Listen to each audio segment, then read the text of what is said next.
Halo, selamat malam.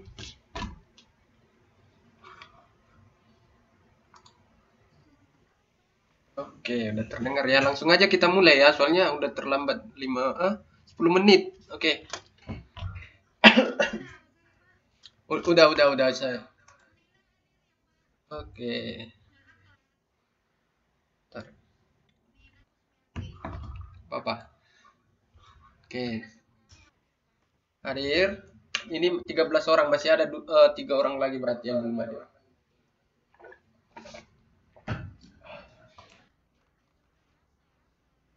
Kenapa? Udah saya foto. Nah, kita mulai aja ya. Selamat malam. Oke, jadi materi kita untuk malam ini yaitu untuk pertemuan yang ketujuh, tutorial online 7, yaitu tentang bab 6 yang mengenai formalisasi ya. Nah, jadi formalisasi ini adalah salah satu komponen kedua ya dari struktur organisasi. Nah, kalau udah pernah nggak mendengar yang namanya apa? Misalnya nih, formal dan non formal. Pernah kan? Pasti kita sering mendengar misalnya kalau pergi kita ke sana, entah ke suatu tempat, misalnya ke kantor, ke instansi, ataupun ke acara resmi, biasanya kan dibilang itu formal nggak atau non formal gitu. Suaranya kok ini ya, apa namanya? Oke,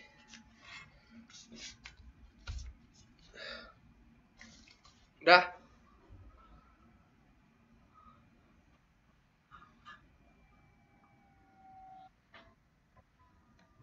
udah bisa ya.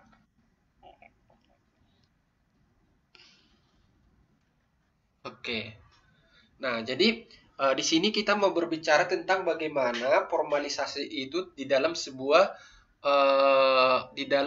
organisasi. Kenapa ini ada with? Ayah, kok yang lain pula lah muncul di game di sini.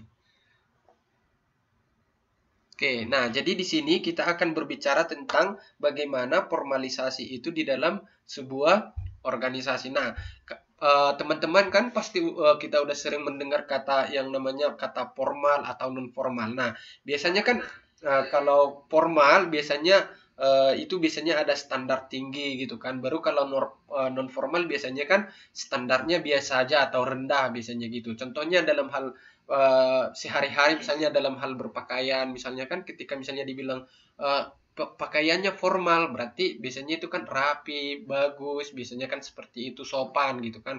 Tapi kalau biasanya dibilang nggak usah non formal biasa aja gitu kan, berarti dia biasanya standarnya nggak terlalu diperhatikan atau misalnya tidak terlalu ditekankan gitu ya. Nah, sekarang di sini kita berbicara tentang bagaimana formalisasi itu di dalam sebuah organisasi ya. Ya, baik di organisasi perusahaan, instansi dan lain sebagainya. Nah, sekarang yang pertama kita di sini kita ada belajar kita yaitu kita akan berbicara apa yang dimaksud dengan definisi dari formalisasi pertama ya. Baru yang kedua kita akan berbicara tentang berbagai teknik formalisasi. Nah, jadi di sini kita akan membahas bagaimana pengertian dari formalisasi tersebut ya. Itu dia. Nah, kita lanjut. Nah, di sini dikatakan ada definisi dari formalisasi ya. Bentar ya. Warna merah aja. Oke. Oke. Oh, belum.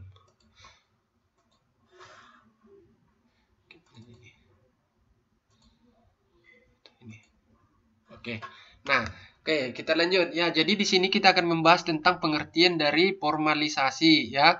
Formalisasi di sini dikatakan bahwa formalisasi adalah sebagai derajat atau tingkat pembakuan ya atau sering juga disebut dengan standarisasi dari jabatan-jabatan dalam sebuah organisasi tadi. Nah, jadi dikatakan lagi bahwa formalisasi itu terjadi apabila derajat formalisasi yang tinggi dalam sebuah organisasi, maka cakupan tugas dan cara untuk melaksanakan atau mengerjakan tugas tersebut telah baku. Nah, kenapa dikatakan sebagai derajat atau tingkat pembakuan? Nah, jadi kan di dalam sebuah organisasi tadi ada dia standarnya. Itu dia. Jadi standarnya udah ada aturannya, ada formalitasnya. Nah, itulah makanya disebut dia formalisasi atau formal, dia bersifat resmi ya dari sebuah jabatan yang ada di dalam sebuah organisasi.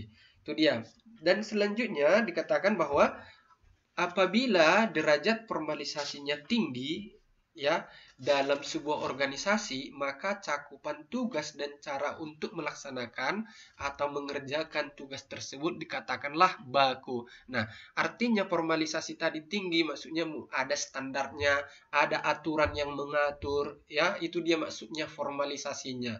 Oke, ada mau ditanya? Nah, selanjutnya kita lanjut. Nah, di sini dikatakan ini modul berapa ya? Modul 63. Oke. Nah, jadi jabatan-jabatan ini gimana menghapus ini?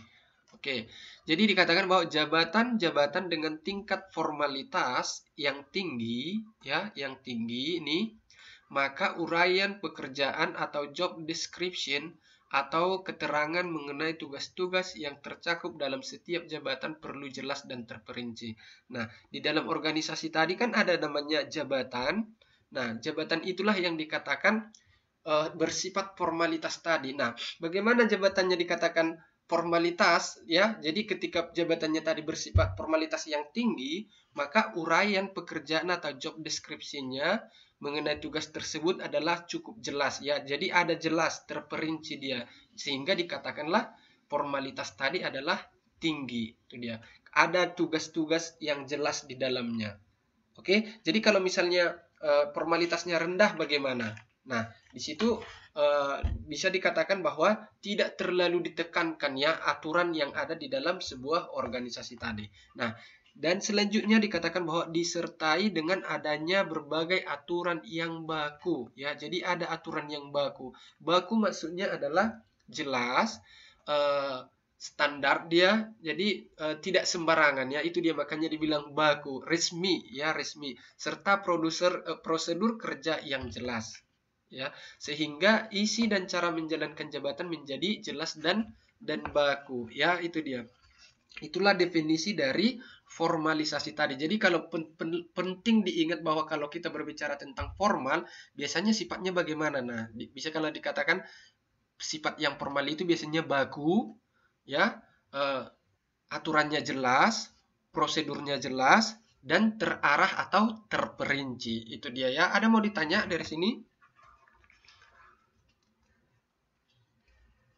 Ya, jadi yang paling perlu diingat pokoknya kalau berbicara tentang tingkat formalitas tadi, berarti dia ada prosedurnya yang jelas, baku ya, dan tugas-tugasnya tercakup dengan jelas. Itu aja yang perlu diingat ya. Makanya dikatakanlah dia tadi baku ya. Baku itu artinya jelas di sini. Oke.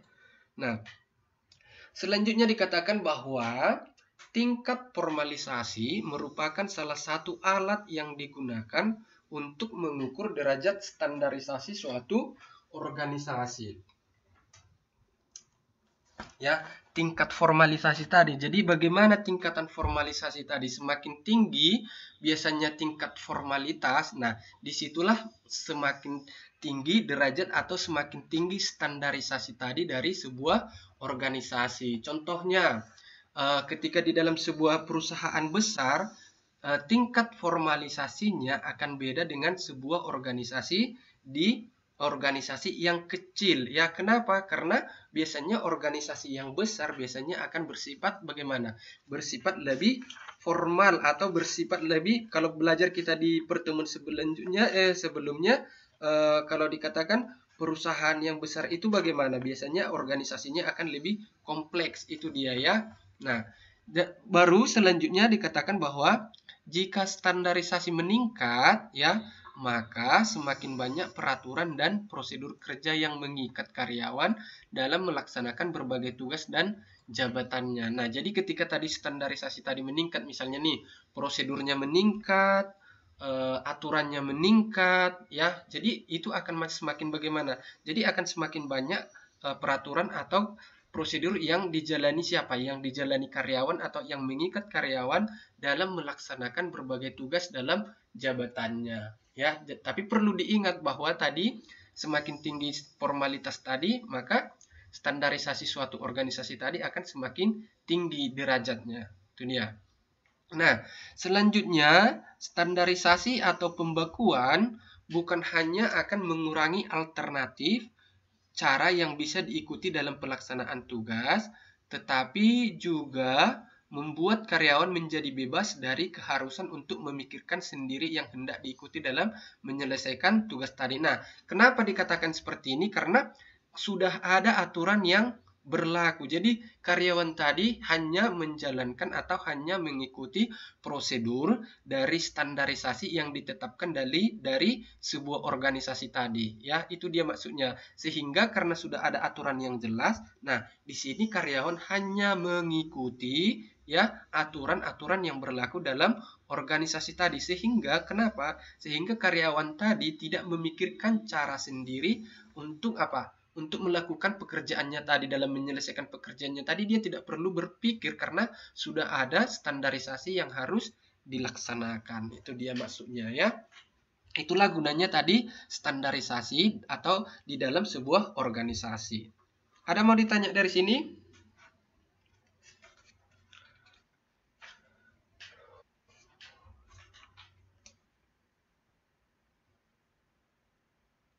Halo?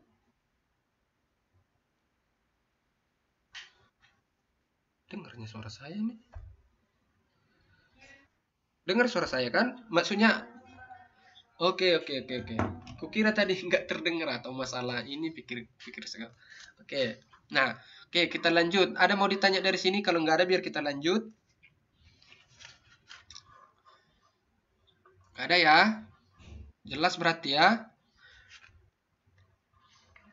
Nah, selanjutnya kita akan berbicara tentang selanjutnya adalah dikatakan di sini apakah formalisasi selalu tertulis. Nah, jadi kan sifat tadi formalisasi tadi itu kan biasanya kan ada aturan gitu kan. Jadi dikatakan di sini formalisasi itu selalu tertulis enggak maksudnya gitu ya. Misalnya ada enggak aturan yang menulis. Misalnya yang formal itu seperti ini ya. Jadi ada aturan yang tertulis. Nah, coba kita lihat di sini dikatakan bahwa formalisasi ya juga didefinisikan sebagai tingkat penggunaan dokumen tertulis dalam sebuah organisasi. Nah, jadi kalau misalnya di dalam sebuah organisasi tadi, formalisasi itu tadi adalah bagaimana tingkat tertulis ya. Jadi penggunaan dokumen itu adalah salah satu formalisasi tertulis di dalam sebuah organisasi. Ya, jadi makanya ditanya di sini, formalisasi itu selalu tertulis enggak gitu kan? Ya jelas, tapi di dalam sebuah organisasi pasti ada sifat formalisasinya tadi selalu dalam bentuk atau dokumen tertulis. Nah, itu dia. Dikatakan lagi bahwa peraturan dan prosedur formalisasi selalu perlu diwujudkan dalam bentuk tertulis. Nah, berarti perlu ya. Jadi formalisasi tadi dia bisa aja dalam bentuk tertulis ya, karena di dalam formalisasi tadi ada aturannya di dalam penggunaan dokumen tertulisnya. Nah, apakah formalisasi perlu mencakup standar perilaku yang berasal dari tradisi dan berbagai sumber yang biasanya tidak tertulis? Nah, di sini bahwa formalisasi itu perlu mencakup standar perilaku yang berasal dari tradisi. Ya, mungkin karena misalnya contoh budaya biasanya itu ada kan sifat atau standarnya kan gitu. Berarti itu enggak dibuat-buat gitu loh. Ketika misalnya dalam sebuah budaya itu kita buat sendiri gitu loh. Berarti itu akan melanggar atau akan keluar dari sifat formal tadi. Kenapa? Karena udah ada aturannya, yaitu melalui apa? Melalui standar perilaku yang berasal dari tradisi. Karena budaya itu adalah salah satu termasuk dari tradisi kita ya. Nah, di sini selanjutnya Selanjutnya dibilang di sini adalah contoh sederhana mengartikan formalisasi sebagai banyak aturan, ya.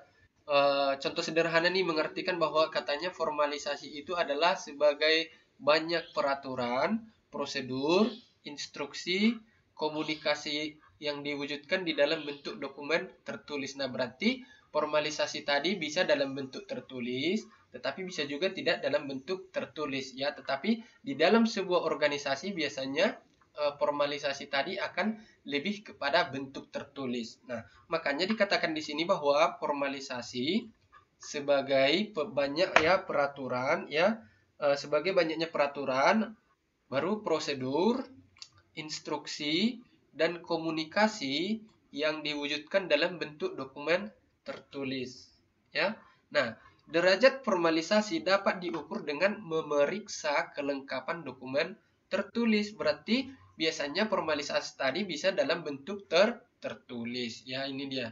Jadi katanya untuk mengukur bagaimana tingkatan formalisasi tadi, yaitu bisa dengan memeriksa kelengkapan dokumen yang tertulis, ya. Jadi udah ada didokumenkan, ya. Itu dia.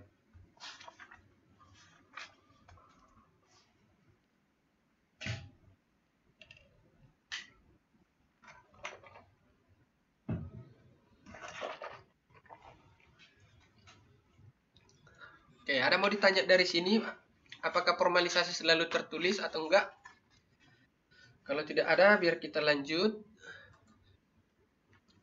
Nah, jadi di dalam sebuah formalisasi tadi atau di dalam sebuah organisasi tadi, nah di sini dikatakan bahwa bagaimana pengukuran derajat formalisasi tadi di dalam sebuah organisasi. Nah, jadi cara mengukurnya, ya, atau cara pengukuran derajat formalisasi tadi di dalam sebuah organisasi. Nah, coba kita lihat nomor 1 dikatakan bahwa memeriksa banyaknya dokumen resmi yang digunakan dalam kegiatan organisasi. Ya, jadi salah satu alat yang bisa digunakan untuk mengukur bagaimana tingkatan dari derajat formalisasi tadi adalah dikatakan bahwa harus memeriksa banyaknya dokumen resmi, ya. Jadi berapa banyak dokumen resmi yang digunakan dalam sebuah atau di dalam kegiatan organisasi. Ya, jelas ya. Nah, ingat ya, jadi untuk mengukur derajat formalisasi tadi adalah apa? Memeriksa, ini yang pertama ya, memeriksa banyaknya dokumen resmi yang digunakan di dalam kegiatan organisasi. Karena tadi kan formalisasi itu selalu dalam bentuk tertulis dikatakan, ya. Jadi tapi bisa juga tidak dalam bentuk tertulis. Misalnya melalui apa tadi? Misalnya melalui berasal dari tradisi, ya. Jadi tradisi tadi dia kan tidak dalam bentuk tertulis, tapi itu harus bisa dikatakan formal atau tidak, ya. Oke. Nah, yang kedua dikatakan bahwa mempertimbangkan sikap karyawan dalam mematuhi peraturan atau dalam menjalankan prosedur, ya. Jadi itu juga menjadi salah satu indikator yang digunakan dalam pengukuran derajat formalisasi, ya, yaitu bagaimana mempertimbangkan sikap karyawan tadi, ya, dia mematuhi peraturan atau enggak, ya, dalam menjalankan prosedur tadi di dalam sebuah organisasi. Itu dia. Itu yang kedua. Nah, yang selanjutnya adalah yang ketiga, yaitu mempertimbangkan kejelasan prosedur kerja yang berlaku, ya. Jadi prosedur kerja itu maksudnya harus jelas, ya, bagaimana aturan-aturannya. Jadi di sini disinilah kita bisa melihat bagaimana tingkatan dari formalisasi tadi dijalankan nggak sesuai prosedur, ya. Itu dia, ya. Jadi prosedur yang berlaku tadi dijalankan nggak sesuai prosedur yang berlaku. Itu dia. Yang keempat dikatakan memeriksa konsistensi organisasi dalam memaksakan dipatuhinya peraturan. Nah, maksudnya gini, pernah nggak kalau ketika dibuat sebuah peraturan dalam sebuah organisasi, ketika dibuatlah sebuah peraturan dalam organisasi, dirancang nih, ya kan?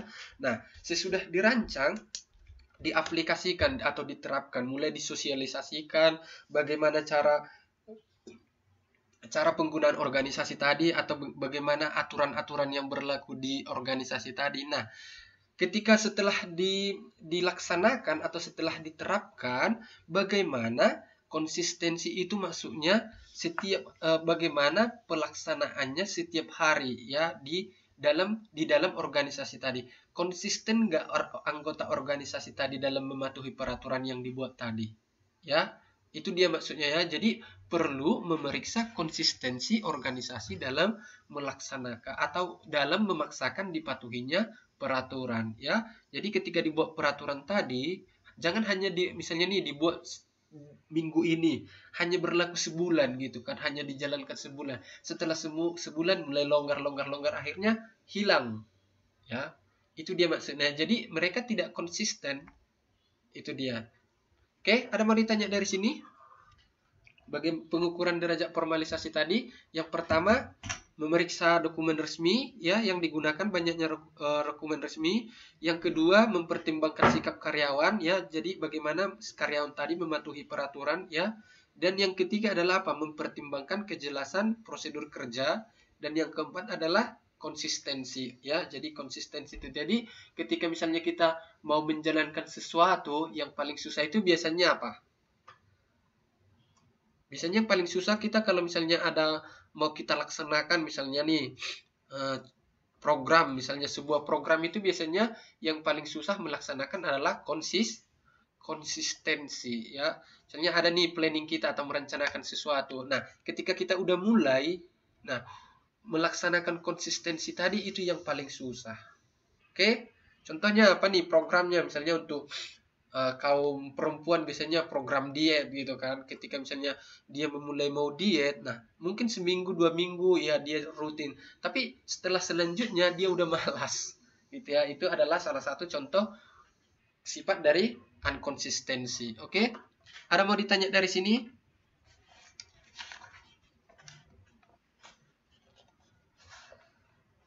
Kalau tidak ada, biar kita lanjut.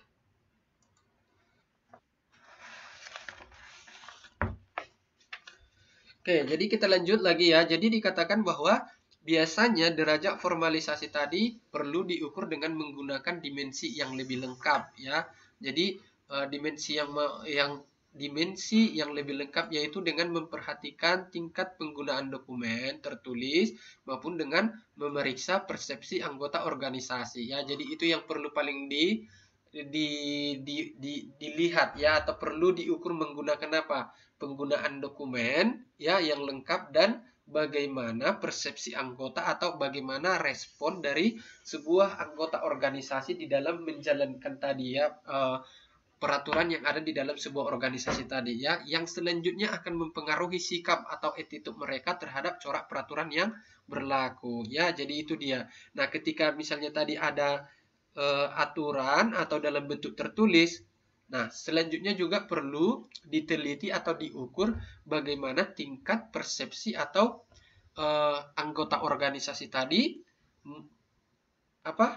dalam melaksanakan peraturan yang diberlakukan tadi ya. Jadi dari situ mereka akan dilihat bagaimana sikap mereka terhadap peraturan tadi ya. Itu dia adalah salah satu contoh dari formalisasi tadi. Oke.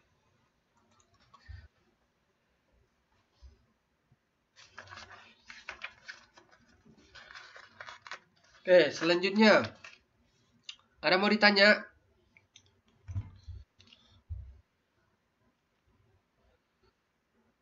Ada mau ditanya dari ini, dari sebelumnya? Yang kalau mau ditanya, biar ditanya. Bentar, saya absen dulu, bentar ya, saya foto dulu absennya.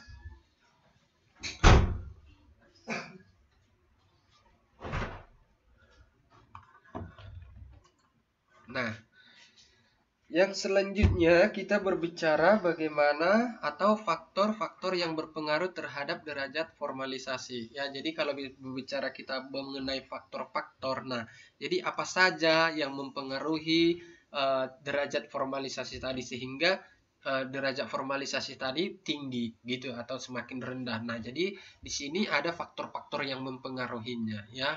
Misalnya kan kalau kita berbicara faktor berarti ada alasannya ya. Misalnya nih, kenapa si A bisa pintar? Nah, itu contoh adalah faktornya kenapa? Mungkin dia rajin belajar, ya kan?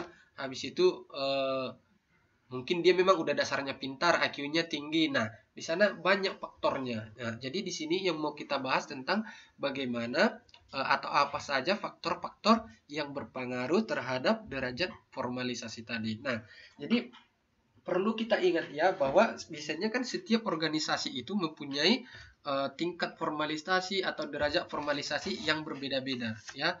Jadi antara organisasi yang satu dengan organisasi yang lain biasanya akan menggunakan atau akan memperlakukan standar formalisasi yang berbeda-beda. Makanya dikatakan di sini bahwa setiap organisasi mempunyai derajat formalisasi yang berbeda satu dengan yang lainnya ya. Itu dia. Kenapa? Karena kan setiap organisasi itu beda-beda. Misalnya setiap peraturannya berbeda, mungkin jenis organisasinya juga berbeda, baik dari segi ukuran, baik dari segi jenis organisasi, kegiatan dan lain sebagainya. Ya, baik ukuran organisasi, ukuran anggotanya, jenis kegiatannya, itu dia ya, sehingga setiap organisasi tadi berbeda-beda tingkat atau cara pengukuran dari formalisasinya atau derajat formalisasinya. Nah, selanjutnya dikatakan bahwa jenis pekerjaan dengan keterampilan rendah mengandung tugas-tugas sederhana biasanya menuntut derajat formalisasi yang tinggi. Ya, jadi perlu diingat bahwa ketika pekerjaan tadi misalnya dengan keterampilan rendah, maaf ya, misalnya keterampilan rendah dalam arti biasanya biasanya level paling bawah, kita katakan seperti itu ya. Jadi ketika misalnya kita bekerja di level paling bawah biasanya akan mengandung atau menuntut derajat formalisasi yang tinggi. Nah, tetapi perlu diingat ketika misalnya derajat pekerjaan itu atau tingkat profesionalisnya yang tinggi biasanya cenderung diatur dengan derajat formalisasi yang rendah ya. Jadi kebalikannya. Makanya dikatakan di sini bahwa jenis pekerjaan dengan keterampilan rendah mengandung tugas-tugas sederhana biasanya menuntut derajat formalisasi yang tinggi. Tetapi pekerjaan dengan tingkat profesionalitas yang tinggi ya, ini ya, profesionalis yang tinggi cenderung diatur dengan derajat formalisasi yang rendah. Ya, itu dia contohnya. Ketika misalnya kita bekerja maaf ya, misalnya nih, contoh departemen store, misalnya nih, saya katakan departemen store aja, misalnya Matahari, gitu kan. Nah, contoh tugas-tugas yang sederhana atau keterampilan yang rendah biasanya sana jadi SPG misalnya kan. Nah, di dalam SPG tadi akan menuntut apa? Formalitas yang tinggi. Contohnya apa? Dalam hal berpakaian, dalam hal memakai kosmetik, ya. Baru apa lagi? Dalam hal dengan customer. Nah, itu adalah salah satu contoh dengan tingkat formalisasi yang tinggi. Nah, tetapi ketika misalnya dalam profesionalis tinggi, ya, contohnya bagian keuangannya, dia kan tidak bertemu secara langsung dengan siapa? Misalnya dengan customer, dengan orang-orang di sekitarnya, sehingga tidak diperlukan derajat formalisasi yang tinggi. Jadi dikatakanlah bahwa memerlukan tingkat derajat atau formalisasi yang lebih rendah. Jadi ya. Nah, di sini perlu diingat bahwa semakin tinggi tingkat profesionalitas yang dibutuhkan, maka derajat formalisasi akan cenderung berkurang ya. Jadi diingat ya. Jadi misalnya ketika semakin tinggi tingkat profesionalitas yang dibutuhkan, maka derajat formalisasi cenderung berkurang. Contoh, ini tahu kan kalau profesionalitas kan berarti adalah kalangan yang misalnya dari well education atau misalnya yang pendidikannya sudah lebih bagus, baru yang experience atau pengalamannya lebih banyak gitu ya. Jadi itulah yang dikatakan dengan tingkat profesionalitas atau mereka mempunyai skill atau profesionalitas yang tinggi. Ya, itu dia. Oke. Nah.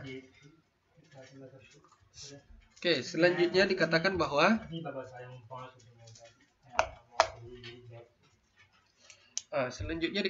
derajat formalisasi juga menurut tingginya tingkat hierarki. Nah, kemarin kita kan udah berbicara tentang hierarki. Ya, berarti kalau hierarki itu berarti adalah berbicara tentang tingkatan ya. Jadi tingkatan mulai dari yang baik yang mulai dari rendah ke menengah atau ke ke tinggi ya. Jadi itu ada tingkatannya.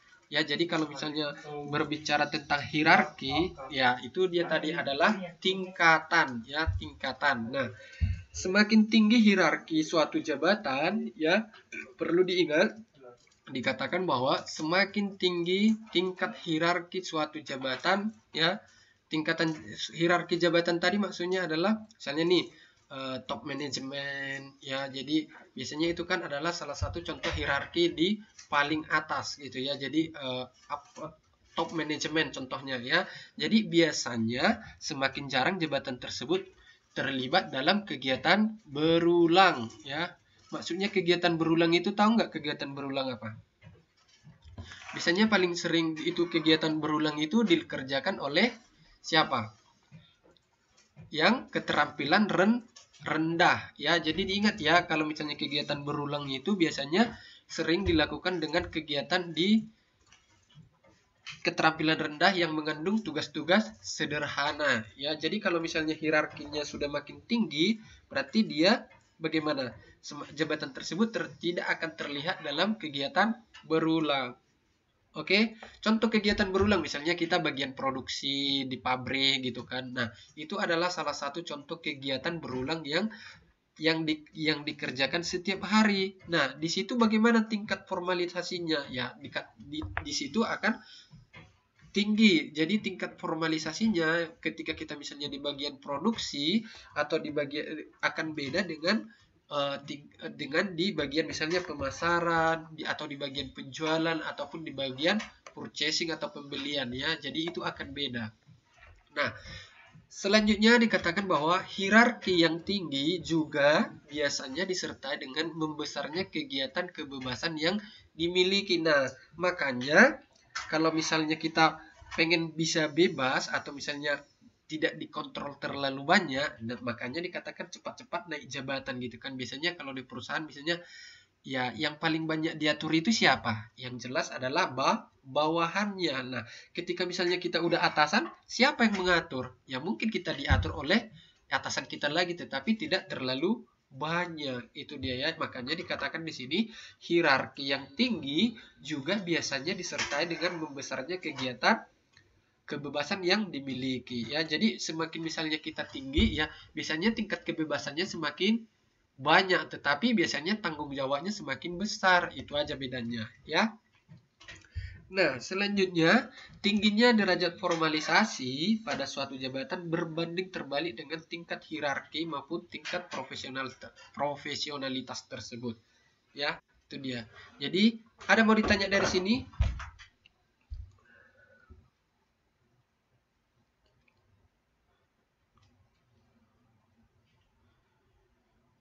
Ada mau ditanya? Kalau tidak ada biar kita lanjut ya. Jadi perlu mengerti. Tanya nggak? Hah? Oke, ini ya saya jelaskan ya. Jadi tingginya tingkat derajat formalisasi tadi maksudnya adalah pada suatu jabatan berbanding terbalik ya. Jadi ketika derajat formalisasi tadi tinggi, maka dia akan berbanding terbalik dengan tingkat hierarki ya. Jadi semakin rendah hierarkinya, maka derajat formalisasinya tinggi. Tetapi ketika derajat formalisasinya tinggi, tingkat hierarkinya bagaimana? Rendah. Makanya dikatakan adalah terbalik ya. Jadi ini dia terbalik ya, antara derajat tingginya derajat formalisasi dengan tingkatan hierarki ataupun tingkat profesionalitas ya. Kok nggak ditanya ya, berarti ngerti ya. Oke, kita lanjut.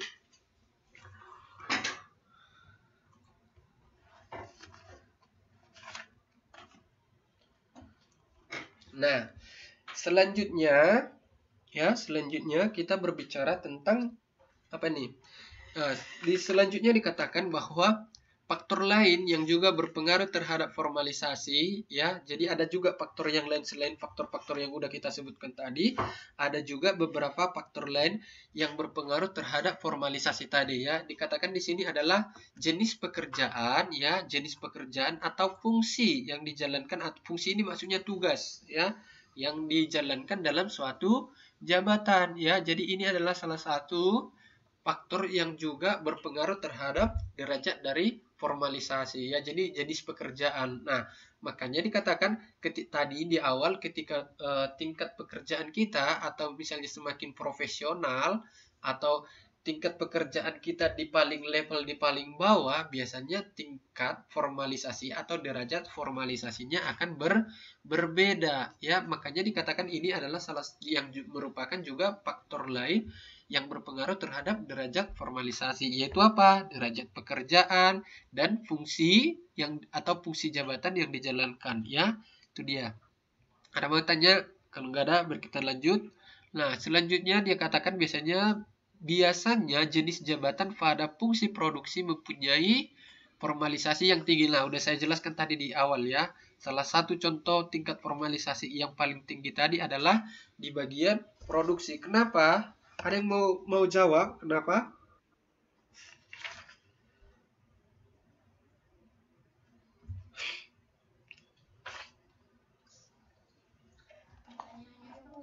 Nah, jadi tadi kan udah saya jelaskan di awal. Ketika dikatakan bahwa fungsi produksi akan mempunyai formalisasi yang tinggi. Itu tadi karena apa? Biasanya itu kenapa di fungsi produksi atau di tugas produksi tadi tingkat formalisasinya tinggi? Oke, ada yang lain?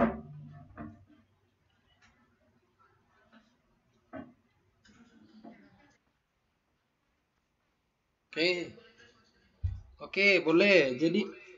Jadi dikatakan tadi kenapa di fungsi produksi tadi formalisasinya tinggi, itu dia karena yang pertama, ya produksi. Hmm. Oke, nah saya jelaskan ya. Nah, jadi yang pertama alasannya kenapa? Karena tadi di bagian produksi tadi yang pertama adalah kegiatannya berulang. Itu dia yang pertama. Jadi kegiatannya berulang tadi akan membuat derajat formalisasinya tinggi. Itu yang pertama. Baru yang kedua adalah ada standarisasi produk tadi. Iya, jadi gara-gara itu dia yang paling utama ya. Jadi ketika diproduksi tadi udah ada standarnya. Ya, ketika misalnya tidak sesuai standar, bagaimana? Berarti tingkat formalisasinya rendah. Ya, gitu dia ya. Makanya dikatakan di bagian produksi tadi adalah salah satu bagian atau fungsi yang mempunyai formalisasi yang tinggi karena dia dilakukan berulang, harus ada standarnya, ya, itu dia. Jadi itulah contohnya kenapa di produksi tadi formalisasinya tinggi ya, itu dia. Nah, selanjutnya dikatakan bahwa fungsi produksi biasanya makanya udah dijawab di sini dikatakan bahwa fungsi produksi biasanya menuntut kondisi yang stabil. Ya, ini udah ada di sini berulang dan perlu pelaksanaan dengan standarisasi yang tinggi. Itu dia alasannya ya. Jadi diingat ya, kenapa di fungsi produksi tadi formalisasinya tinggi. Ya pasti beda kan formalisasi misalnya di tingkat produksi atau di tingkat pemasaran ataupun di tingkat pembelian. Beda nggak kira-kira? Beda ya. Karena kan kalau di produksi tadi udah kita jawab harus berulang, harus stabil, harus ada standar. Iya. Jadi ketika misalnya kita contoh nih untuk saya membandingkan misalnya ketika kita di bagian pemasaran, nah di situ yang diperlukan apa? Karena misalnya contoh skill orang kan beda-beda dalam menyalurkan produk. Maksudnya bukan menyalurkan, menawarkan produk gitu kan. Ketika misalnya contoh SPG misalnya, ketika dia menawarkan produk, biasanya setiap orang kan mempunyai skill yang berbeda untuk menawarkan kepada konsumennya. Tetapi bagaimana cara dia membuat hal tersebut supaya terjual, itu tidak ada standarnya. Ya, itu dia makanya beda ya. Oke, ditahu ya. Oke, jelas ya. Ada mau ditanya dari sini lagi? Kalau tidak ada, biar kita lanjut. Oke, mari kita lanjut kembali. Nah, selanjutnya dikatakan bahwa organisasi memerlukan formalisasi karena apa? karena manfaat yang akan diperoleh apabila perilaku karyawan dibuat menjadi baku, ya. Jadi sebenarnya formalisasi tadi itu adalah penting, ya. Gunanya untuk apa? Dikatakan di sini adalah untuk karena manfaat yang diperoleh adalah apabila perilaku karyawan dibuat menjadi baku. Jadi baku itu maksudnya tadi ada standarnya, ya, resmi dia. Jadi tidak peraturan tadi atau atau peraturan yang dibuat di dalam organisasi tadi udah jelas, tidak boleh sesuka hati karyawan, ya. Itu dia gunanya. Makanya ada formalisasi, ada standarnya, ya. Jadi yang tadi itu dikatakanlah dia baku atau resmi, ya, itu dia. Nah, selanjutnya dikatakan bahwa perusahaan yang memiliki karyawan. Oke, sebelum ke sini saya tadi kelupaan sedikit di sini. Nah, di bagian ini, ya, contoh misalnya nih, contoh produksi yang biasanya menuntut kondisi stabil tadi, ya. Sorry, tadi kelupaan saya. Di sini biasanya organisasi yang membutuhkan formalisasi yang seperti ini, misalnya bagian produksi tadi, contohnya itu bisa misalnya untuk makanan yang cepat saji, ya. Jadi di sana mereka dituntut bagaimana untuk membuat standarisasi yang sama karena dilakukan berulang, ya. Jadi ketika misalnya kita membeli hari ini atau besok atau selanjutnya, standarnya sama, rasanya sama, ya. Itu dia gunanya. Contohnya apa? Contohnya KFC, contohnya McD, contohnya yang cepat saji, udah tau lah, ya. Contoh-contoh jenis makanan atau jenis produk yang misalnya yang cepat saji yang mempunyai standar yang sama. Ketika misalnya kita beli di gerai A, di gerai B atau di gerai C, bahkan mungkin, ya, hampir sama lah, ya. Mungkin cuma kalau beda negara mungkin, ya, mungkin adalah bedanya dikit, mungkin karena contoh di negara kita ketika kita makan KFC mungkin akan disediakan nasi gitu kan. Nah, mungkin di negara lain di nasi nggak dimakan, jadi penggantinya apa? Mungkin kentang atau yang lain sebagainya, kira-kira seperti itu dia, ya. Jelas, ya, untuk contoh produksi yang tadi, ya, yang berulang, ya. Oke, nah kita lanjut lagi, ya. Sorry tadi kelupaan saya. Nah, selanjutnya dikatakan di sini bahwa organisasi memerlukan formalisasi karena manfaat yang akan diperoleh apabila perilaku karyawan dibuat menjadi baku, ya. Nah, baru contoh, perusahaan yang memiliki karyawan dengan perilaku yang seragam atau baku akan mengurangi penyimpangan dalam kegiatan. Ya, itu tadi yang barusan saya jelaskan. Biasanya itu yang sifatnya franchise tadi, kayak restoran cepat saji, ya, itu mereka karyawannya memiliki perilaku yang seragam atau pengetahuan yang baku, sama, ya. Jadi ketika mereka memproduksi atau membuat suatu produk tadi akan mengurangi yang namanya penyimpangan atau kesalahan dalam kegiatan karena memang sudah ada aturannya. Nah, di sini juga dikatakan bahwa contohnya apa? Contoh formalisasi gerai makanan juga, ya. Jadi ini adalah salah satu contoh dengan karyawan atau perilaku yang mempunyai pengetahuan yang seragam atau baku, ya. Yaitu tadi contoh makanan cepat saji tadi, misalnya kayak KFC, kayak McD, kayak apa lagi yang biasanya yang seragam, ya. Itu dia kira-kira. Nah, selanjutnya dikatakan bahwa pembakuan atau standarisasi menuntut munculnya derajat formalisasi yang tinggi. Nah, di situ akan tinggi derajat formalisasinya. Karena apa? Karena sudah banyak ada aturan yang banyak mengatur mereka. Sehingga standarnya tadi akan menjadi tinggi atau pembakuannya akan tinggi. Namun ketika tadi di awal kita jelaskan bahwa biasanya organisasi yang berukuran kecil, ya, tidak terlalu menekankan yang namanya apa? Standarisasi. Ya.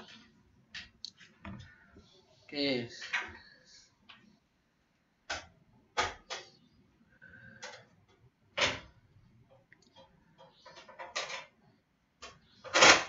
Oke, selanjutnya ada mau ditanya dari sini?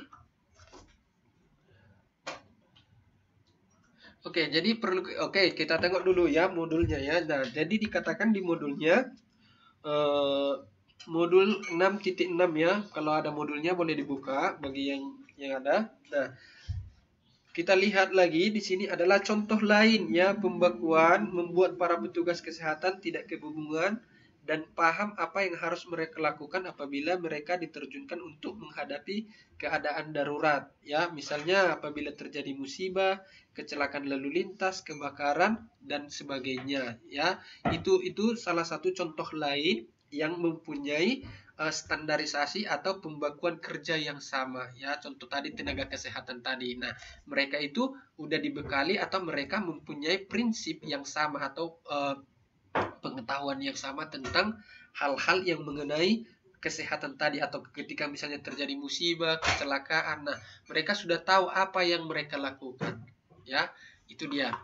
Nah, selanjutnya dikatakan bahwa formalisasi juga mampu membawa manfaat ekonomis bagi organisasi ataupun perusahaan ya. Semakin tinggi derajat formalisasi, maka semakin berkurang kebebasan tenaga kerja ya dalam melaksanakan tugas-tugas yang tercakup dalam jabatan yang dia pegang. Mungkin di sini udah dijelaskan ya.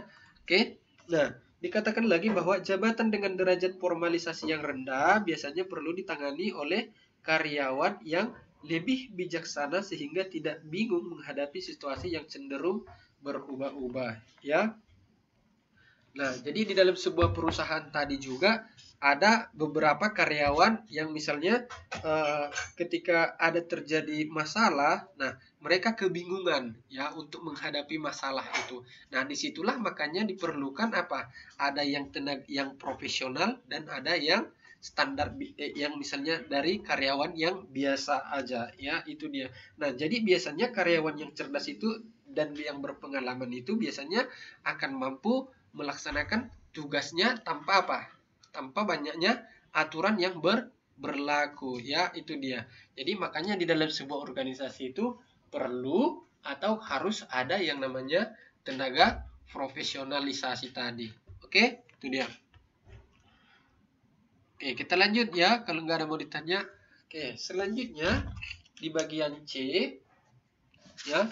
Di bagian C kita akan berbicara bagaimana formalisasi dan tenaga profesional ya, profesional ya. Nah, dikatakan di sini bahwa kenapa formalisasi itu kita berbicara formalisasi dan tenaga profesional, karena ada hubungannya. Di awal tadi kan kita udah bilang semakin kita profesional berarti tingkat formalisasi tadi biasanya mencakup atau yang mengaturnya akan semakin rendah ya. Tetapi ketika misalnya saya katakan non profesional lah ya, nah tingkat formalisasinya tadi atau yang mengatur tadi akan semakin tinggi ya, itu dia. Saya lanjut. Nah, maka dikatakanlah di sini, coba kita baca, pemanfaatan formalisasi untuk menangani pekerjaan yang memiliki derajat pembakuan atau standarisasi yang bervariasi biasanya berkaitan dengan pilihan untuk mewujudkan formalisasi di luar pekerjaan atau juga dengan off the job ataupun dilakukan di tempat kerja ya, itu dia. Nah, coba biar lebih jelasnya kita lihat di sini maksudnya adalah apa, maksudnya bagaimana. Nah, jadi di sini apa dikatakan bahwa apabila organisasi diterapkan secara langsung di tempat kerja, maka digunakanlah istilah externalized behavior ya. Tetapi ketika organisasi tadi dilanjutkan di luar atau dilaksanakan di luar organisasi, maka disebutlah dia, atau di dalam organisasi maka disebutlah dia internalized behavior ya. Oke deh. Oke. Nah, apa maksudnya? Nah, coba kita lihat. Di sini dikatakan bahwa apabila formalisasi diterapkan secara langsung di tempat kerja atau on the job ya, atau sering juga kalau di tempat kerja itu tadi disebut dengan on the job ya, maka digunakanlah istilah externalized behavior ya, yang berarti bahwa formalisasi berada di luar pribadi si karyawan. Misalnya peraturan, prosedur maupun kegiatan untuk mengarahkan kegiatan karyawan cenderung dirancang secara khusus dan dipaksakan secara langsung kepada karyawan melalui instruksi dan pengawasan para atasannya. Ya, makanya dikatakanlah di external behavior. Nah, bagaimana ketika dikatakan internalized behavior, yaitu biasanya jenis formalisasi yang dipaksakan seperti mengordinasikan tenaga kerja dengan tingkat keterampilan rendah dan tindakan seperti istilah yang sering dianggap sebagai formalisasi. Ya, itu dia. Oke, selanjutnya kita masuk. Oh, sebelum ke sini coba kita lihat, coba kita baca dulu halaman 6.6.7. Ada yang buka modul? Oke, saya baca ya. Oke, coba kita lihat modul 6.7. Ya, di sini dikatakan iya. Coba kita lihat dulu poin profesional 6.7 ya. Oke. Coba profesional merupakan, di sini ada juga dikatakan bahwa profesionalisasi merupakan cara lain untuk menerapkan formalisasi, yaitu dengan mengusahakan agar tenaga kerja mengadopsi formalisasi. Dan jadi profesionalisasi tadi adalah mengadopsi formalisasi, ya, itu intinya ya, yaitu mengusahakan agar tenaga kerja mengadopsi formalisasi, ya, itu dia. Dan masuknya ke dalam diri masing-masing sebagai kebiasaan ataupun perilaku sehingga disebutlah international behavior. Ya, tenaga profesional telah dibentuk melalui pendidikan. Nah, jadi bedanya tadi kalau yang profesional sama yang non profesional tadi biasanya kita kan udah kita bahas kemarin di awal kan, yang kenapa dikatakan dia tenaga profesional, kenapa dia dikatakan tenaga non profesional. Nah, sekarang kita berbicara tentang tenaga profesional aja. Nah, ketika tadi dikatakan dia tenaga profesional itu biasanya didapatkan dari apa? Dari pendidikan, apalagi pengalaman, ya. Itu dia adalah karena dari itu akan didapatkan dari pendidikan ataupun pengalaman, ya, pada saat masih di luar organisasi, ya. Jadi itu didapatkan dia sebelum dia masuk ke dalam sebuah organisasi tadi. Nah, jadi biasanya perekrutannya pun pasti bagaimana akan beda, ya. Itu dia bedanya. Oke.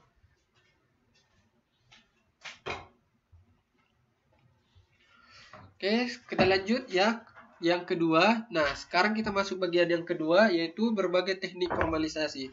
Ya, tadi di awal kita udah berbicara banyak tentang bagaimana definisi dari organisasi tadi. Ya, jadi udah bisa lah misalnya ketika ada soal atau ditanya, kita udah mengerti ya apa yang dimaksud tadi dengan formalisasi gitu ya. Coba ntar 5 menit, 5 menit maksudnya ntar ya, ke belakang sebentar.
Oke, kita lanjut ya di bagian yang kedua, yaitu berbagai teknik dalam formalisasi tadi ya. Jadi tadi di awal kita udah berbicara tentang formalisasi ya. Jadi ketika ada nanti misalnya soal atau pertanyaan tentang formalisasi udah bisa lah kita tahu ya, karena formalisasi tadi biasanya apa tadi mencakup derajat formalisasi bisa karena mungkin yang pertama tadi apa, kenapa dikatakan dia formalisasi?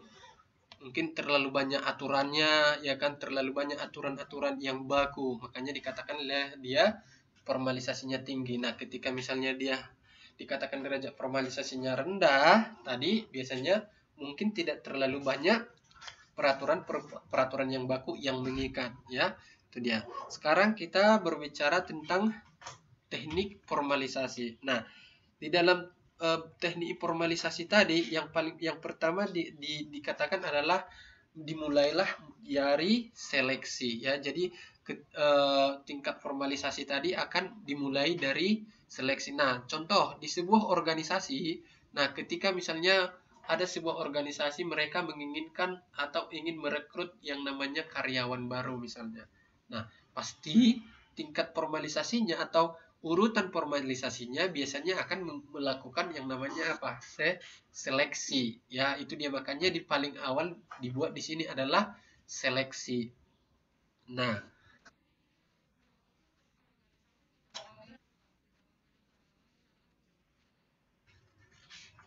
kenapa? Oh, di buku kita. Coba yang mana? Halaman?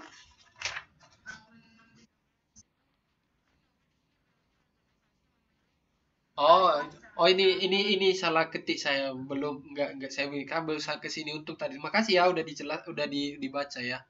Karena ini belum. Oke, jadi itu lupa saya membuat tidaknya. Nah, jadi yang pertama tadi ada yang namanya dalam tingkatan teknik formalisasi tadi dibuatlah yang pertama adalah seleksi ya. Jadi di dalam seleksi itu makanya yang pertama apa yang dilakukan? Nah, setiap perusahaan itu maksudnya setiap perusahaan yang pertama akan memilih karyawan secara acak atau tidak, maksudnya tidak memilih karyawan secara acak. Nah, ketika mereka ada misalnya membuka lowongan pekerjaan, ya. Nah, jadi mereka tidak akan memilihnya secara acak. Yang dilakukan mereka adalah yang pertama apa? Makanya dikatakan di sini seleksi, ya. Nah, dari situlah mereka nanti akan memilih karyawannya.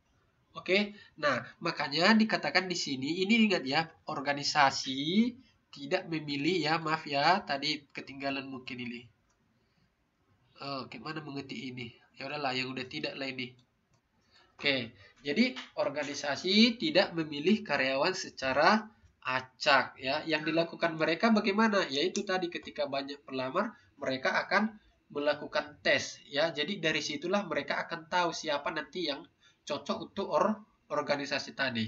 Nah, kedua dijelaskan di sini pelamar kerja biasanya diwajibkan melewati rangkaian proses seleksi. Jadi dari proses seleksi tadilah mereka akan menerima karyawan yang cocok bagi organisasi.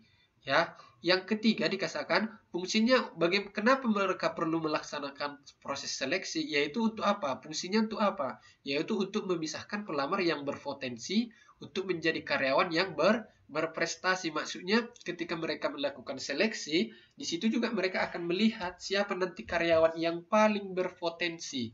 Ya, itu dia, atau siapa nanti kira-kira karyawan ini yang paling bagus ya.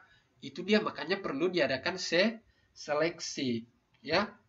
Nah, selanjutnya bahwa biasanya di proses tadi atau proses seleksi tadi akan diawali dengan apa? Pengajuan surat lamaran. Nah, jadi ketika teman-teman misalnya mau bekerja di sebuah perusahaan, untuk misalnya saat ini biasanya akan bagaimana? Pertama, kita pasti mengajukan yang namanya apa? Surat lamaran ya. Udah pernah lah semua ya, namanya mau bekerja berarti yang paling paling awal itu atau paling umum itu bagaimana? Yaitu mengajukan surat lamaran pekerjaan, itu pertama sekali. Ya, dimanapun itu ketika kita mau kerja biasanya yang diminta adalah kasih aja surat lamarannya, pasti dikatakan seperti itu.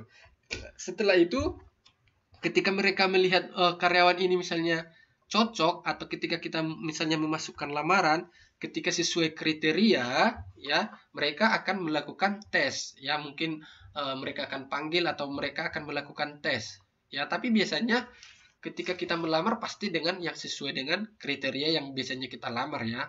Itu dia. Nah, selanjutnya ada yang namanya wawancara ya. Setelah misalnya dilakukan tes, dilakukanlah wawancara. Tes ini bisa dalam bentuk tertulis ataupun non tertulis ya. Itu dia, bisa aja tesnya langsung secara langsung atau enggak, yaitu bisa tertulis atau enggak. Nah, setelah misalnya lulus, mereka akan diadakan namanya apa? Wawancara. Habis itu pemeriksaan latar belakang maupun kesehatan. Nah, jadi ini maksudnya yang paling penting adalah kenapa perlu pemeriksaan latar belakang? Ada yang bisa jawab? Biasanya kan di suatu perusahaan itu, apalagi ini paling berlaku untuk tingkat profesionalitas yang tinggi. Ini adalah paling sering ini dilakukan pemeriksaan latar belakang ini pada penerimaan karyawan dengan profesionalitas yang tinggi. Di sini paling sering berlaku. Ada yang mau bisa mengasih pendapat kenapa kira-kira penting gitu? Ketika ini paling banyak untuk karyawan dengan tingkat profesionalitas yang tinggi.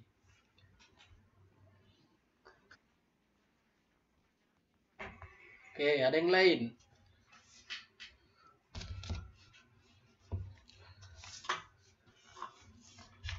Ada. Kalau itu kan untuk pemerintahan. Kalau misalnya itu SKCK itu berlaku kalau kita misalnya tidak pernah melakukan kriminal. Nah, jadi coba dimatikan dulu ininya. Jadi suaranya ini mantul. Nah, kan tadi kan kita di awal dari kita jelaskan, misalnya ketika kita mau melamar suatu pekerjaan itu, kita ketika teknik formalisasinya tadi kan dimulai dari seleksi. Nah, proses seleksi tadi yaitu termasuklah tadi misalnya mulai dari pengajuan surat lamaran, tes, wawancara, selanjutnya pemeriksaan latar belakang, dan selanjutnya pemeriksaan kesehatan, ya kan? Itu dia proses seleksi, ya. Jadi itu adalah bagian dari proses seleksi. Nah, yang saya tanya di sini kan tadi udah saya jelaskan. Ketika kita mau bekerja tadi pertama pasti kita mengajukan surat lamaran. Nah, setelah kita ajukan surat lamaran, mungkin akan selanjutnya tes. Bisa jadi tes tadi bisa bentuk tertulis atau enggak. Nah, selanjutnya akan ada wawancara. Nah, setelah siap wawancara, dikatakanlah ada yang namanya pemeriksaan latar belakang. Pemeriksaan latar belakang ini maksudnya adalah latar belakang dari si calon karyawan tadi. Ya, misalnya contohnya saya. Hah? Oke, boleh. Nah, itu.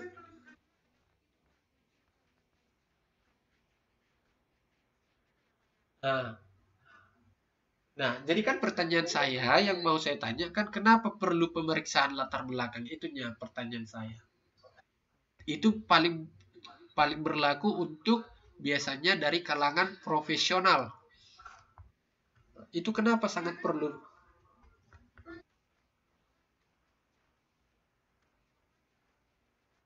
Oke, benar ya. Oke, satu jawabannya benar. Ada lagi yang lain? Ayo, coba dulu berpikir misalnya, oh mungkin seperti ini gitu. Oke, boleh juga. Jadi dari situ bisa tahu kita ya kan latar belakangnya. Nah, jadi oke saya jawab ya. Jadi saya jelaskan. Nah, kenapa perlu pemeriksaan latar belakang? Ya, itu tadi bisa misalnya kemampuannya. Jadi ketika dilakukan pemeriksaan latar belakang, dia kemampuan dia cocok enggak sesuai dengan posisi yang dilamarnya. Ya, itu dia yang pertama. Nah, yang kedua, ini yang sangat penting. Ketika kita misalnya keluar dari perusahaan kita yang lama, nah kita ada kasus enggak, bermasalah tidak. Nah, itu paling sangat penting. Nah, jadi makanya disarankan kalau ketika kita bekerja, apalagi dari kalangan profesional biasanya itu kita harus bisa menjaga nama baik kita sebaik mungkin. Jangan kita keluar dari suatu perusahaan karena bermasalah. Nah, ini dia yang menjadi permasalahannya nanti ketika kita pindah perusahaan, mereka akan memeriksa latar belakang kita. Pasti kan ketika dia wawancara, misalnya pasti ditanya, sebelumnya Bapak kerja di mana? Apa jabatannya? Di perusahaan mana? Itu dia. Jadi itulah makanya sangat penting pemeriksaan latar belakang. Nah, ketika dia berhenti dari perusahaan A, misalnya pindah ke perusahaan B, dia karena bermasalah atau tidak? Nah, iya, jadi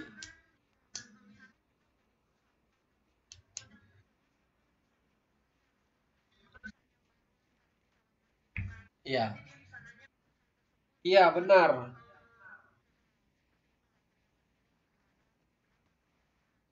Iya, jadi itu dia gunanya ya. Makanya kita itu harus perlu diperiksa latar belakangnya. Contohnya saya HRD.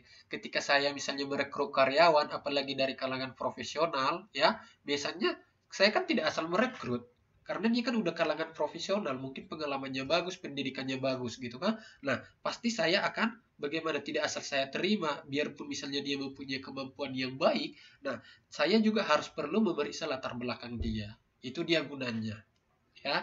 Dan jangan dia misalnya bermasalah di perusahaan sebelumnya kemudian pindah ke, mungkin dia korupsi contohnya atau menggelapkan sesuatu, menggelapkan pajak, uang segala macam. Nah, kita tidak, ketika dia melamar ke perusahaan kita asal kita terima saja baru kita tidak periksa backgroundnya, itu takutnya akan dilaksanakan atau dilakukan kembali di perusahaan ketika dia bekerja. Itu dia gunanya ya. Nah, selanjutnya yang paling perlu adalah juga pemeriksaan ke kesehatan. Ya, itu dia. Jadi, jangan ketika misalnya udah sebulan, ketika diterima karyawan sebulan, 2 bulan masih sehat. Rupanya ke bulan ketiga tiba-tiba mungkin ada penyakitnya, meninggal atau segala macam. Itu dia. Jadi, makanya perlu dilaksanakan pemeriksaan kesehatan. Biasanya untuk kesehatan ini biasanya yang paling banyak, contoh nggak usah jauh-jauh, ketika kita mau ke Taiwan, teman-teman sebelumnya periksa kesehatan nggak di Indonesia atau gimana? Nah itu, nah itu dia kan. Jadi mereka Taiwan kan tidak mau sembarangan menerima orang luar untuk datang ke negaranya ya. Itu dia gunanya, mereka akan melakukan yang namanya medical test yang cukup ketat ya. Medical test ya, itu dia salah satu organisasi juga seperti itulah kira-kira. Oke, ada yang mau ditanya dari sini? Selanjutnya setelah seleksi, kemudian apa nih selanjutnya nih? Oke, masih di tahap seleksi ya. Jadi dibilang di sini seleksi yang efektif biasanya dirancang untuk menetapkan apakah pelamar sesuai untuk diterima dalam organisasi ya. Jadi itulah gunanya seleksi tadi. Ya. Jadi ya digunakan seleksi tadi mereka untuk menetapkan yang sesuai dengan yang dibutuhkan dalam organisasi. Ya, jangan ketika mereka menyeleksi tetapi tidak sesuai dengan yang dibutuhkan organisasi. Untuk apa dibuat itu seleksi? Ya enggak kira-kira. Nah, selanjutnya masuk. Yes. Your friend? Don't know.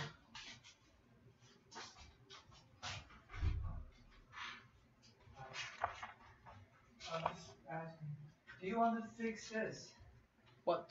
It's done? Oh, you're still here. Yeah. What's going on? Do you want to fix this? Something problem? Yeah, the water, you can't just stop. Oh, you mean the weather because he always fall. Yeah. I think it's okay. I think it's okay. Yeah, do you want? But it's okay, up to you. If you want to fix it, no problem for me. Yeah. I'm okay. It's not big deal. Okay. And also the table. Do you want to fix the table at the bottom? He is in the middle of something, so he's giving online lecture. No problem. It's okay. Okay. Thank you. Oke. Sorry ya, tadi ada teman yang masuk. Jadi apa? Lagi nanya sesuatu. Oke, maaf ya. Nah, selanjutnya biasanya karyawan yang baik bukan hanya karena menjalankan fungsi atau jabatan dengan memuaskan, tetapi juga memiliki kepribadian, cara kerja, dan sikap yang sesuai dengan kebutuhan organisasi. Nah, pernah nggak kalian mendengar, tahu nggak kalian misalnya, kalau saya dulu ya, ini agak sedikit cerita, bukan cerita. Dulu pengalaman saya waktu saya mengajar di sekolah lah misalnya gitu. Nah, saya yang paling pertama itu saya tekankan kepada siswanya, ya, itu adalah mereka sikap yang paling saya tekankan. Nah, saya selalu ingatkan bahwa yang paling banyak orang pintar, tetapi tidak banyak orang yang mempunyai attitude atau sikap yang baik. Nah, Anda mungkin pintar, tetapi ketika attitude atau sikap Anda tidak baik, itu tidak ada gunanya, selalu saya tekankan. Nah, di dalam perusahaan juga berlaku hal yang demikian, ya. Contohnya, biarpun ketika hasil kinerja kita baik, memuaskan, tetapi bagaimana dengan kepribadian kita? Gitu. Bagaimana dengan sikap kerja kita? Bagaimana dengan sikap kita bersosialisasi kepada karyawan atau kepada bawahan kita atau kepada teman-teman kita, baik atau enggak? Nah, makanya dikatakan di sini bahwa karyawan yang baik bukan hanya karena menjalankan fungsi jabatan dengan memuaskan, tetapi bagaimana harus memiliki kepribadian, cara kerja, dan sikap yang sesuai dengan kebutuhan organisasi. Nah, jadi di dalam organisasi tadi ada aturan yang mengikat, ya.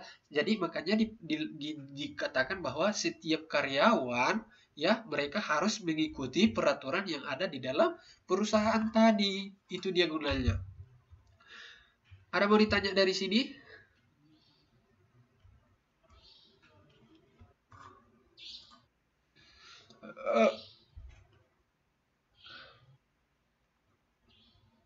Berarti ini hadir semua, ya. Halo? Masih dengarkan suara saya kan? Oke. Oke. Ya, jadi kira-kira cocok nggak ketika misalnya dikatakan padahal kan kalau kita di perusahaan biasanya yang dituntut atau yang dipaksakan misalnya atau yang dituntut perusahaan apa? Biasanya kan hasil kinerja, ya kan? Bagaimana kerja kita di dalam perusahaan itu memuaskan atau enggak? Ya. Nah, tetapi dikatakan di sini bahwa bukan hanya hasil kerja yang mereka butuhkan, tetapi apa? Tetapi juga berbicara tentang kepribadian, cara kerja, sikap, ya.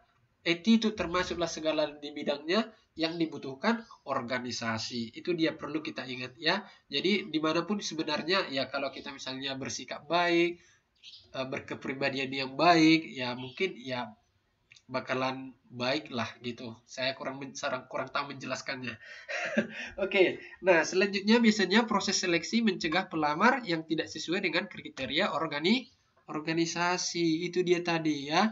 Jadi di dalam seleksi inilah dilihat calon pekerja tadi atau calon anggota organisasi tadi cocok enggak atau sesuai enggak kriterianya dengan yang kita inginkan. Itu dia gunanya, ya. Makanya dilaksanakan di mana? Di tahap seleksi tadi akan terlihat ketika perusahaan tadi melakukan seleksi, mereka akan melihat si calon karyawan yang akan menjadi anggota organisasi tadi, mereka cocok nggak?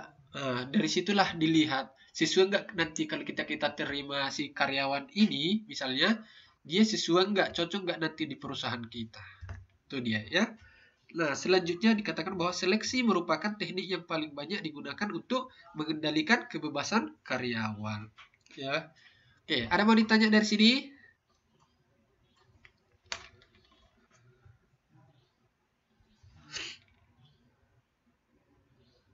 Apa ini?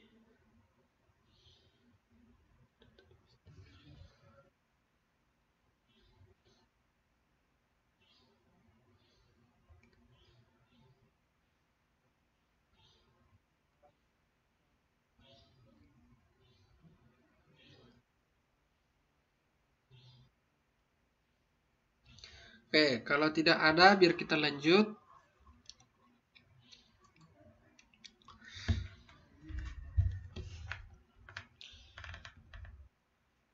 Nah, selanjutnya kita berbicara tentang tahap ya atau teknik formalisasi yang keduanya, yaitu persyaratan peran, ya. Jadi di persyaratan peran ini adalah bagaimana biasanya setiap anggota atau karyawan organisasi harus menjalankan peran tertentu ya. Jadi ketika misalnya karyawan tadi diterima, nah disinilah dikatakan bahwa anggotanya atau karyawan organisasi tadi harus menjalankan peran tertentu atau peran atau tugas yang sudah dikasih tanggung jawab terhadapnya ya. Jadi disinilah dia akan melaksanakan perannya bagaimana. Nah, biasanya dikatakan pada setiap jabatan biasanya terkandung di dalam harapan atau ekspektasi tadi ya. Jadi ketika kita dikasih tanggung jawab, dikasih pekerjaan ya, jadi kita itu akan atau di sana akan terkandung harapan atau ekspektasi mengenai perilaku yang diharapkan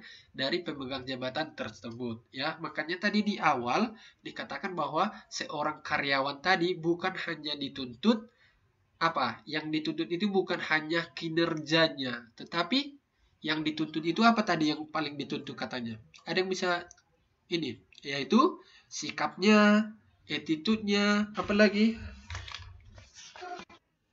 Iya, tuh banyak ya yang dituntutnya tadi ya cara kerjanya, sikapnya ya sesuai sesuai nggak yang dibutuhkan dengan organisasi gitu. Ya jadi makanya dibilang di sini bukan hanya perannya aja yang dia apa tapi perilakunya ya yang diharapkan di dalam atau perilaku dari pemegang jabatan tadi di dalam sebuah organisasi ya. Selanjutnya dikatakan bahwa analisis jabatan menetapkan tugas-tugas yang perlu dikerjakan dalam suatu jabatan dan perilaku seperti apa yang dipersyaratkan. Nah, ini adalah mencakup aturan yang berlaku di dalam perusahaan tadi, ya. Jadi sudah ada aturan-aturan yang membuat, ya. Jadi itulah yang akan kita ikuti, ya. Jadi udah ada analisis jabatan yang menetapkannya, ya. Misalnya, ya itu tadi, misalnya udah ada dalam bentuk tertulis, formalitas tadi udah ada dalam bentuk tertulis. Nah, kita sekarang tinggal menjalankannya aja ya bagaimana kita menjalankan jabatan tadi sesuai dengan yang diinginkan oleh organisasi yang kita ikuti atau yang berada di dalam sebuah organisasi.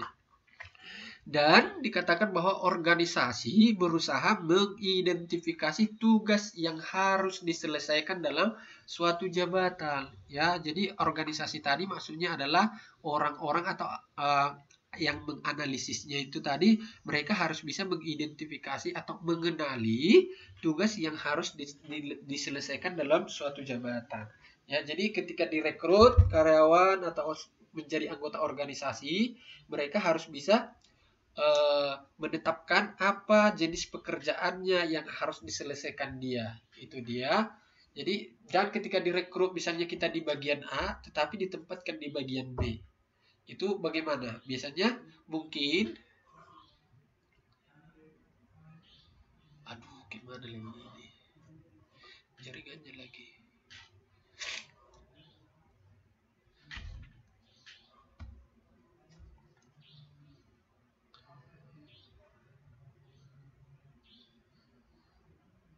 Oh, hijau.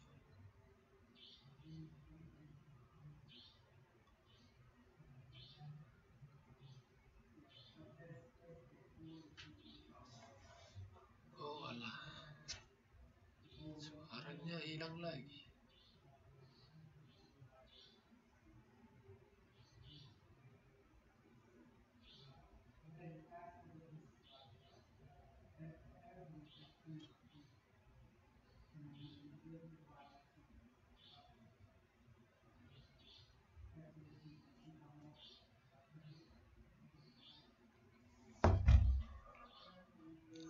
Udah di mana?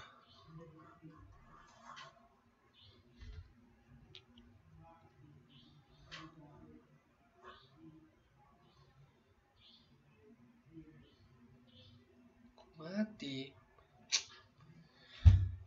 Hai, kenapa les gini terus?